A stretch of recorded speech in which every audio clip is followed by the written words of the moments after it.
للہ رب العالمین والعاقبۃ للمتقین والصلاۃ والسلام علی سید المرسلین وعلی آلہ وصحبہ اجمعین وعلی من تبعہم بإحسان الی یوم الدین اما بعد فاعوذ باللہ من الشیطان الرجیم بسم اللہ الرحمن الرحیم بل تؤثرون الحیاۃ الدنیا والآخرۃ خیر وابقیٰ واستعوذ باللہ من الشیطان الرجیم وسارعوا الی مغفرۃ من ربکم وجنۃ عرضها السماوات والارض اعدت للمتقین اعوذ باللہ من الشیطان الرجیم یوم نقول لجہنم هل امتلأت وتقول هل من مزید۔ صدر گرامی قدر و عزیزان محترم، اللہ تعالیٰ کا بڑا فضل و کرم اور اس کا شکر احسان ہے کہ آج گلشن رحیم آباد میں دین و ایمان اور یقین و اطمینان کی فصل بہار آئی ہوئی ہے۔ تو اس لیے کہ مرکزی جمعیت ابناء قدیم جامعہ دارالسلام عمر آباد کے اشراف و اہتمام میں مختلف اضلاع اور شاخ رحیم آباد کے ابناء قدیم کا 2 روزہ تذکیری اور تربیتی اجتماع منعقد ہو رہا ہے۔ اس سے پہلے کئی مقامات پر تربیتی اجتماعات ہو چکے ہی ہمارے، اور اس کے بعد بھی انشاءاللہ ہوتے رہیں گے، لیکن مختلف پہلوؤں سے آج کا یہ اجتماع خصوصی نوعیت کا حامل ہے۔ اجتماع جو منعقد ہو رہا ہے اس پر مجھے جو مسرت ہو رہی ہے اسے میں الفاظ میں بیان نہیں کر سکتا۔ وفور مسرت سے اب چور ہوں میں، وفور مسرت سے اب چور ہوں میں، پھر جو ہے اور شاد و مسرور ہوں میں، اس کا یہ ہے۔ تو آدمی کسی اجتماع، کسی جلسہ تقریر وغیرہ میں جاتا ہے تو وہ یا تو مہمان ہوتا ہے اور یا میزبان ہوتا ہے، لیکن یہاں اس اجتماع میں آج میں خوش قسمتی ہے کہ دونوں یہ اعتبار سے، دونوں حیثیتوں سے اللہ تعالیٰ نے مجھے آج یہ اعزاز بخشا ہے۔ میں میزبان بھی ہوں یہاں، اس لیے کہ میرا بچپن یہاں گزرا ہے، لڑکپن عمر آباد میں گزرا ہے، جوانی عمر آباد میں گزری ہے، بڑھاپا عمر آباد میں گزر رہا ہے۔ تو اس طرح میری عمر کا زیادہ حصہ عمر آباد میں گزرا ہے، لیکن بچپن جہاں گزرتا ہے آدمی کا، وہاں سے اسے خاص طور پر ایک جذباتی لگاؤ ہوتا ہے۔ اس لیے آج یہاں جو اجتماع ہو رہا ہے اس پر مجھے بڑی مسرت ہو رہی ہے۔ میرا اخلاقی فرض ہے کہ بحیثیت میزبان میں آپ تمام حضرات کا استقبال کرتے ہوئے یہ کہوں، وہ آئیں گھر میں، ہمارے خدا کی قدرت ہے، کبھی ہم ان کو کبھی اپنے گھر کو دیکھتے ہیں۔ غالب کے شعر سے میں نے آپ کا استقبال کیا ہے۔ میں یہ بھی عرض کر دوں ضمناً، تو کوئی حرج بھی نہیں ہے، کہ محترم کاکا عمر علیہ الرحمہ جب جنرل سیکرٹری تھے اس وقت پر میں نے غالب کی زمین میں ایک غزل کہی تھی، وہ جنرل سیکرٹری تھے اس وقت پر۔ تو غزل مکمل ہونے کے بعد بے ساختہ میرے ذہن میں کاکا عمر، محترم کاکا عمر بانی جامعہ، بانی عمر، اور کاکا عمر ثانی عمر، یہ دونوں میرے ذہن میں آ گئے غزل مکمل ہونے کے بعد۔ اور بے ساختہ ایک شعر بن گیا اس وقت، جو راحت دال میں شائع بھی ہو چکا ہے، آپ یہ سن لیجیے۔ میں جب عمر آباد پہنچا ہوں یہاں سے 1936 میں عمر آباد گیا ہوں علم دین حاصل کرنے کے لیے۔ ابھی تمہیدی طور پر جو کچھ کہوں گا اس میں بھی آپ کو کچھ فکر آخرت کی جھلکیاں ملیں گی آپ کو انشاءاللہ۔ تو عمر آباد میں یہاں سے جو ہے 1936 میں علم حاصل کرنے کے لیے گیا، تو اس وقت یہاں پر صرف 2 ہی گھر تھے، ایک تو میرے والدین کا گھر تھا اور دوسرا میرے ماموں کا گھر تھا۔ اور اب تو اللہ کا فضل ہے، میرے خاندان اور قبیلے کے جتنے بھی لوگ ہیں سب میرے خاندان اور قبیلے کے لوگ ہیں جو یہاں بستے ہیں۔ میں اکیلا ہی چلا تھا جانب منزل، مگر لوگ ساتھ آتے گئے اور کارواں بنتا گیا۔ تو یہاں کے لحاظ سے بھی کہہ رہا ہوں میں، اور عمر آباد کے لحاظ سے بھی کہہ رہا ہوں، عمر آباد پہنچا اور علم دین کی لذت اور علم دین کی جو ہے جو شیرینی ملی مجھے معلوم تھا، اس کے لیے میں نے طالب علمی کے زمانے سے طے کر لیا، جس کا اس پر عمل وہاں تفرغ ہونے کے بعد ہوتا رہا، کہ جہاں تک ہو سکے اپنے خاندان کے لوگوں کو بھی اور دوسرے لوگوں کو بھی زیادہ سے زیادہ عمر آباد لانا ہے اور یہاں سے ان کو عالم و فاضل بنانا ہے۔ چنانچہ بے فضلی ہی تعالیٰ میرے گھر کے 11 آدمی عمری ہیں۔ تو ان 11 آدمیوں کے علاوہ میں تقریباً ہر سال جن لوگوں کو لے کر جاتا رہا وہاں داخل کرنے کے لیے، علم دین حاصل کرنے کے لیے، وہ ان کم عمری اور سب کم عمری، ان کی اتنی زیادہ تعداد ہے کہ ان کا نام اور مقام مجھے جو ہے یاد بھی نہیں ہے۔ تو میں کہہ رہا تھا، شعر ہو گیا، دونوں بزرگ دونوں جو یاد آئے کہ کاکا عمر صاحب کو بانی کا انتخاب میرے جانے سے پہلے ہو چکا تھا وہاں، وہ یہ تھا بہت سے لوگوں نے کاکا عمر کو دیکھا ہے، میں نے نہیں دیکھا، ان کے دونوں بھائیوں کو دیکھا ہے، دونوں سے نہیں ملاقات کی ہے۔ بہت سے لوگوں نے کاکا عمر کو دیکھا ہے، ہم آپ آج بھی کاکا عمر کو دیکھتے ہیں، جنرل سیکرٹری تھے اس وقت پر۔ بہت سے لوگوں نے کاکا عمر کو دیکھا ہے، ہم آپ آج بھی کاکا عمر کو دیکھتے ہیں۔ پھر وقت موعود آ گیا، کاکا عمر کا جو ہے وہ سیکرٹری جنرل سیکرٹری کا انتقال پر ملال ہو گیا اس میں ریاض میں، اور تدفین مکے میں ہوئی ان کی۔ تو ان کے انتقال پر جو تعزیتی جلسہ ہوا، میں نے ان پر ایک مضمون بھی لکھا جو عمر ڈمبر میں شائع ہوا ہے، اور ایک مرثیہ بھی لکھا۔ مرثیے کا شعر تھا وہ کہ جو ہے حماد ان پہ بارش رحمت کا ہو نزول، حماد ان پہ بارش رحمت کا ہو نزول، کاکا عمر کے پاس جو کاکا عمر گئے۔ ابھی قریب میں یہ ہمارے لیے بہت بڑا المیہ اور بڑا صدمہ تھا، کاکا عبدالرزاق شاہد وہ بھی اللہ کے پیارے ہو گئے۔ تو ان پر ہی میں نے مضمون لکھا، اور اس میں آخر میں شعر میں نے لکھا کہ حماد ان پہ بارش، یہی شعر، حماد ان پہ بارش رحمت کا ہو نزول، کاکا عمر کے پاس جو شاہد عمر گئے۔ تو اس طرح تو بہرحال یہ جو ہے جو واضح تھی تو میری بات تھی، میں نے جس وقت پر آپ کے سامنے قرآن مجید کی 3 آیات کریمہ کی تلاوت کی ہے، ان میں سے پہلی آیت جو ہے ابھی وہ قاری صاحب نے قرآن مجید میں تلاوت کی سورہ اعلیٰ، تو اس کی آیت کریمہ ہے بل تؤثرون الحیات الدنیا والآخرۃ خیر وابقیٰ۔ پہلی آیت میں نے پڑھی ہے بل تؤثرون الحیات الدنیا والآخرۃ خیر وابقیٰ، تم جو ہے آخرت پر دنیا کو ترجیح دیتے ہو، جبکہ آپ کو اچھی طرح معلوم ہے کہ آخرت ہی سب سے بہتر ہے اور وہی باقی رہنے والی ہے۔ پھر اللہ تعالیٰ نے فرمایا ہے اگلی آیت جو پڑھی تھی میں نے کہ وَسَارِعُوا إِلَىٰ مَغْفِرَةٍ مِّن رَّبِّكُمْ، تم ساریو اللہ تعالیٰ نے کہا وہاں پر، اہل علم میں آپ حضرات سابقو نہیں کہا ہے اللہ تعالیٰ نے، سابق اور ساریو میں فرق ہے جو ہے۔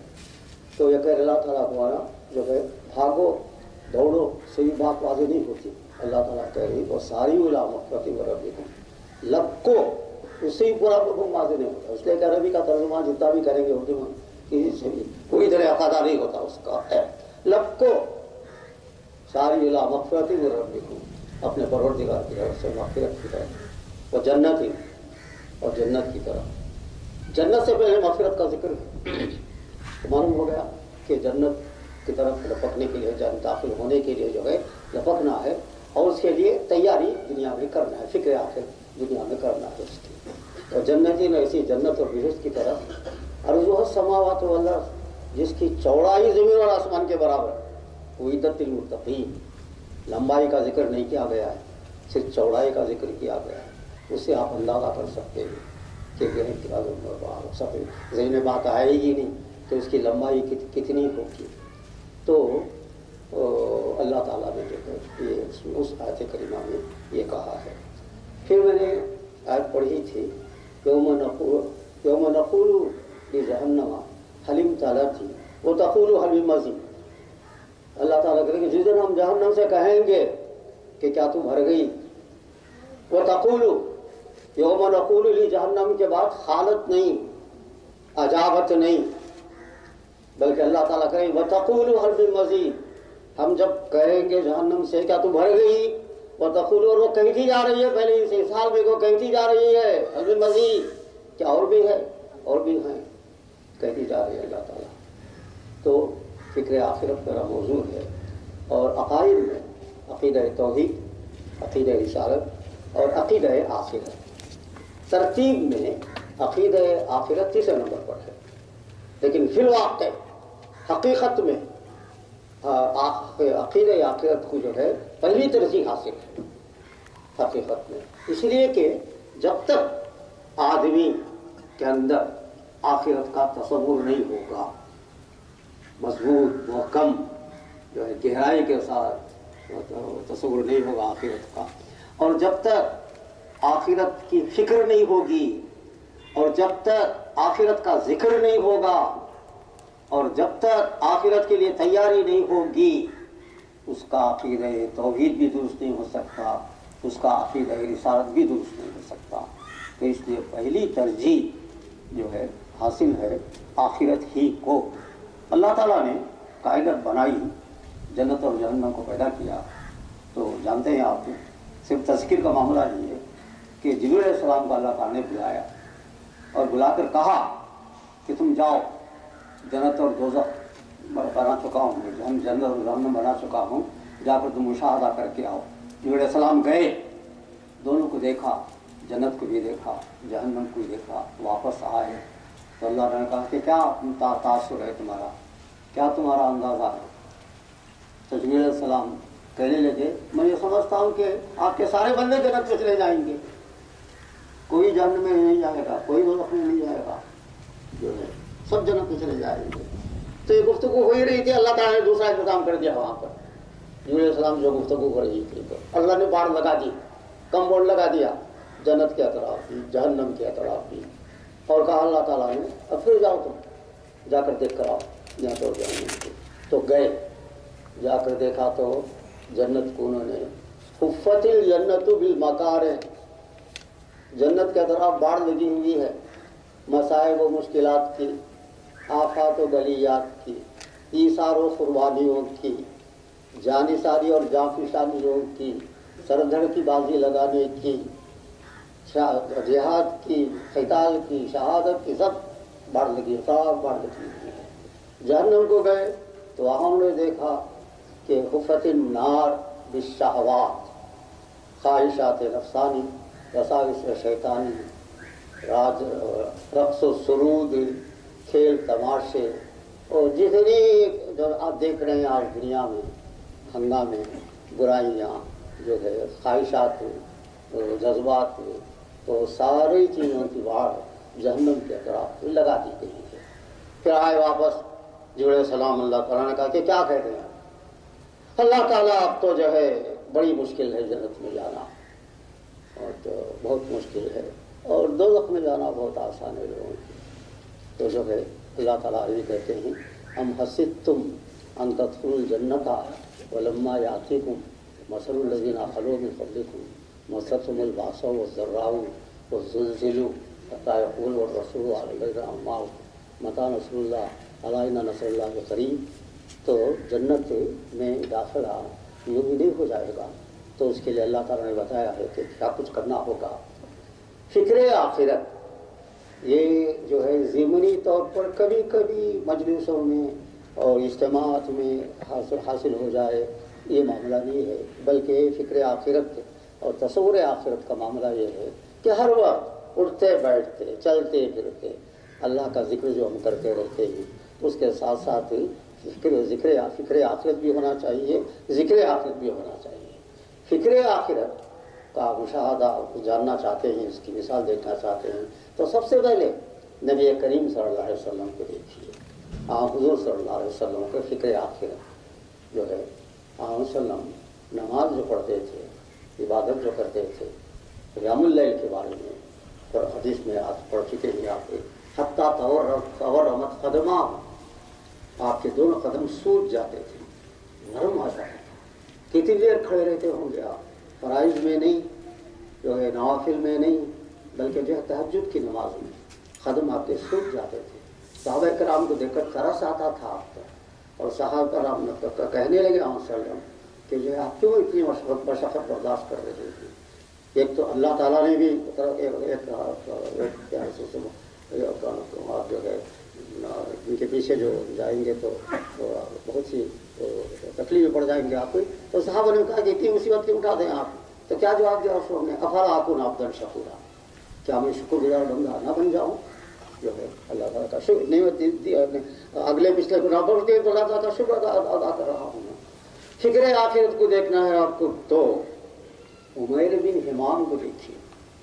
عمیر بن حمام، جنگ بدر کا معرکہ ہو رہا ہے، جنگ بدر ہو رہی ہے، تو ایک بدو قسم کے آدمی جو ہے آتے ہیں، ہاتھ میں جھولی ہے، جھولی میں کھجور ہیں، کھجور کھاتے ہوئے آ رہی ہیں۔ دیکھا انہوں نے کہ جنگ ہو رہی ہے، ایک طرف کفار مکہ ہیں اور دوسری طرف صحابہ کرام ہیں، تو جنگ ہو رہی ہے۔ تو آ کر اس نے اس سے دریافت کیا، پوچھا کہ کیا ہو رہا ہے؟ تو کہا کہ جنگ ہو رہی ہے، لڑائی ہو رہی ہے، مقابلہ ہو رہا ہے ہمارا اور ہمارا۔ اس نے کہا کیوں ہو رہا ہے؟ تو کہ اس لیے کہ ہم اللہ کو ماننے والے، وہ اللہ کو جھٹلانے والے، اللہ کا انکار کرنے والے، اور ہم کو بھی اللہ کا نام لینے نہیں دیتے وہ لوگ، اس لیے لڑائی ہو رہی ہم جو ہے۔ تو اس نے کہا کہ اچھا اگر اس جنگ میں جو ہے شریک ہو جائیں تو کیا ہوگا؟ تو رسول نے فرمایا اس جنگ میں اگر شریک ہو جائیں تو اس صورت بچ کر آ جائے تو غازی بن جائیں گے، اور اگر شہید ہو جائیں گے تو جنت میں چلے جائیں گے، جنت میں داخل ہو جائیں گے۔ تو کہا کہ جنت کیا ہوتی ہے؟ جنت کا مقصد تعارف کرا نے ہمیشہ رہیں گے جا کر وہاں پر۔ تو کہ اچھا تو میں بھی اس جنگ میں شریک ہوتا ہوں، میں بھی لڑتا ہوں، میں بھی جنت میں جانا چاہتا ہوں۔ تو انہوں نے فرمایا کہ اس کے لیے پہلے کلمہ پڑھنا ہے، کلمہ پڑھ لو کہ اشہد ان لا الہ الا اللہ اشہد ان محمد رسول اللہ۔ تو اب جا سکتا ہوں تو کہ کہاں جاؤ؟ تو کہنے لگا کہ ذرا ٹھہریے، کھجور کی جھولی میں بھوکا ہوں میں، ناشتہ کرنا ہے مجھے، کھجور کھا لوں میں، اس کے بعد پھر جو ہے جنگ میں داخل ہو جاؤں گا۔ تو ٹھیک ہے کھا لو۔ 2-4 کھجور کھائے عمر بن حمام، 2-4 کھجور کھائے، پھر کہنے لگے کہ میں یہ کھجور اگر ختم کروں گا تو جنت میں جانے میں دیر ہو جائے گی مجھے۔ جھولی پھینک دی انہوں نے، جنت اس کی کھجوروں کی جھولی پھینک دی اور پھینک کر داخل ہو گئے جنگ میں، اور اللہ کے راستے میں لڑتے ہوئے بہت سارے لوگوں کو قتل کرتے ہوئے عمر بن حمام بھی شہید ہو گئے۔ تو اس طرح ایک ایسا شخص فکر آخرت کی وجہ سے نہ نماز پڑھا، نہ روزہ رکھا، نہ کوئی عبادت اس نے کی، کلمہ پڑھا اور جو ہے جہاد میں شریک ہوا اور جنت میں داخل ہو گیا۔ اور رسول نے فرمایا من قال لا الہ الا اللہ دخل الجنہ، اس کا مزاج بن گیا وہ، من قال لا الہ الا اللہ دخل الجنہ۔ فکر آخرت اگر آپ کو دیکھنا ہے تو حنظلہ کو دیکھیے۔ حنظلہ جو ہے صحابی رضی اللہ تعالیٰ عنہ گھر سے ایک دن نکل رہے، رسول کے پاس جا رہے ہیں، گھر سے نکلتے ہوئے حنظلہ کہہ رہے ہیں نافقہ حنظلہ، نافقہ حنظلہ، حنظلہ منافق ہو گیا، کہتے ہوئے جا رہے ہیں، رسول کے پاس جا رہے ہیں۔ راستے میں ابو بکر رضی اللہ عنہ سے ملاقات تھی، انہوں نے سنا حنظلہ کہتے ہوئے، جلیل قدر صحابی، عظیم الشان صحابی، معتبر صحابی، کہا حنظلہ کیا کریں، کیا ہو گیا ہے آپ کو؟ تو کہا کچھ نہیں، نافقہ حنظلہ، حنظلہ منافق ہو گیا۔ کیوں بھی ایسی بات کر رہی؟ تو کہنے لگے بات یہ ہے کہ جو ہم نبی اکرم صلی اللہ علیہ وسلم کے دربار میں ہوتے ہیں، بارگاہ نبوت میں موجود ہوتے ہیں، اور آپ جنت اور جہنم کے حالات، وہاں کے جنت کے مناظر، جہنم کے مظاہر بیان کرتے ہیں تو ہم کو یوں محسوس ہوتا ہے کہ ہم دنیا میں نہیں ہیں، ہم آخرت میں پہنچ گئے، ہم جنت کو دیکھ رہے ہیں، ہم جہنم کو دیکھ رہے ہیں، یوں محسوس ہوتا ہے ہمارا ہم کو جب تک کہ ہم آپ کے دربار میں موجود رہتے ہیں۔ لیکن آپ کے پاس سے نکل کر ہم اپنے گھروں کو جاتے ہیں، بال بچوں میں لگے رہتے ہیں، اپنے کاموں میں مشغول ہو جاتے ہیں، تو وہ کیفیت نہیں ہوتی کہ جنت اور جہنم ہمارے سامنے رہیں۔ تو اس لیے میں سمجھتا ہوں یہ قول عمر کا تضاد ہے اور یہ نفاق ہے اسے میں کہہ رہا ہوں کہ نافقہ حنظلہ، جبکہ معاملہ یہ تھا کہ ہر منافق یہ کوشش کرتا تھا کہ اپنے نفاق کو چھپا نہیں کچھ، نماز بھی پڑھتے تھے منافق، روزہ بھی رکھتے تھے، سب کچھ کرتے تھے منافق، نفاق کو چھپانے کی ہر ممکن کوشش کرتے تھے وہ. اور یہاں عجیب و غریب کا منافق نفاق حنظلہ کرے، نافقہ حنظلہ. اور وہ انہوں نے کہا کہ اگر اس کا نام نفاق ہے اور اس کو منافق کہتے ہی تو جو ہے میرا بھی وہی حال ہے، میں بھی منافق ہو گیا. کون کریں؟ افضل البشر بعد الانبیاء بتحقیق وہ ابو بکر رضی اللہ تعالیٰ عنہ. تو جو ایک منافق تھا، ایک کا شب دو منافق ہو گئے. تو جو ہے چلو میں بھی چلتا ہوں. دونوں گئے رسول اللہ کے پاس، جا کر دونوں نے اپنا یہ حال بیان کیا نافقہ حنظلہ کا. تو انہوں نے پوچھا کیا معاملہ ہے حنظلہ؟ تو انہوں نے کیفیت بیان کی.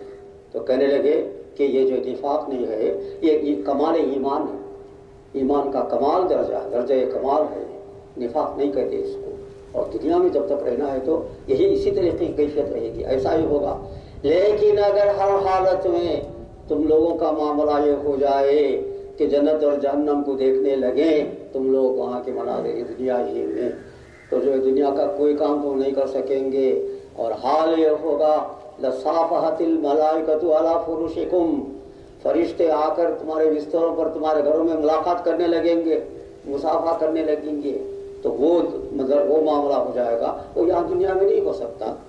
وہ حنظلہ، پھر حنظلہ کی جو ہے، اور سن لیجیے آگے، حنظلہ کی شادی ہوئی.